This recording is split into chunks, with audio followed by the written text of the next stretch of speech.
দুর্গাপুরের যিনি পশ্চিমের যিনি বিধায়ক আছেন বিজেপি, তিনি হচ্ছেন মাথা থেকে পা পর্যন্ত টোটালটাই দুর্নীতিতে যুক্ত।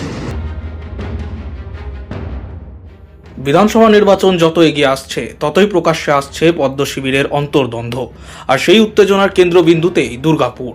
ভারতীয় জনতা পার্টির দুর্গাপুর পশ্চিমের বিধায়ক লক্ষণ ঘড়ুইকে লক্ষ্য করে দলেরই জেলা কমিটির সভাপতি অভিজিৎ ভট্টাচার্য সোশ্যাল মিডিয়ায় দুর্নীতির বিস্ফোরক অভিযোগ তুলেছেন। এমনকি 2026-এর নির্বাচনে তাকে প্রার্থী করা হলে নির্দল হিসেবে লড়ার হুঁশিয়ারিও দেন তিনি।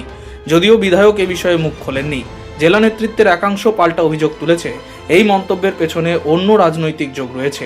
এদিকে কটাক্ষ করেছে তৃণমূল কংগ্রেস। তাদের দাবি, বিজেপির গোষ্ঠীদ্বন্দ্বই সামনে চলে এসেছে এবং তা ভবিষ্যতে আরও চলবে।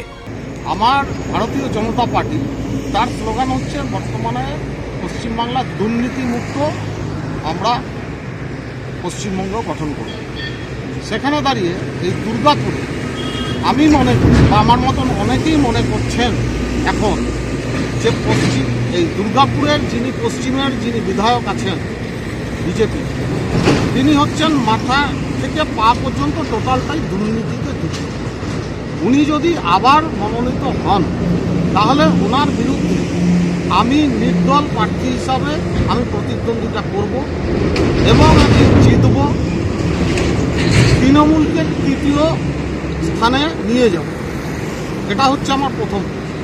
দ্বিতীয় প্রশ্ন, এবার আমি বলেছি যে উনি সম্পূর্ণরূপে আইনটাকে সঙ্গে একদম ঠিক, কারণ হচ্ছে এর প্রমাণও আছে, আপনারা বিশ্লেষণ করলে জানতে পারবেন যে যখনই আমার কেন্দ্রীয় বা রাজ্যের নেতৃত্ব দুর্গাপুরে এসছেন, ফুল নিয়ে অনেক কয়লা মাফিয়া, লোহা মাফিয়াকে তাদের সঙ্গে ছবি তোলাতে নিয়ে গেছেন এই ব্যক্তি, এই বিধায়ক।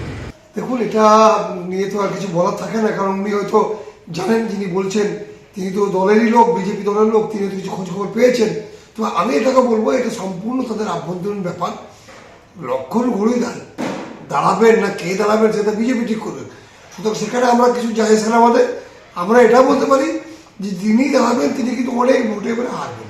তোলামূলের কাছে বিক্রি হয়ে যাওয়ার পরে এরকম কথা বলাটাই স্বাভাবিক, এবং যখন যেদিকে কিছু পান সেদিকে উনি তখন ঝুঁকে যান। আর তোলামূলের কাছে প্রচুর টাকা আছে, ওরা একটা কেন 100টা এরকম নির্দল প্রার্থী তারা করতে পারেন।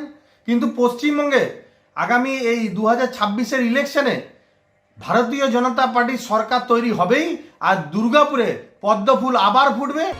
Bureau report, street voice digital.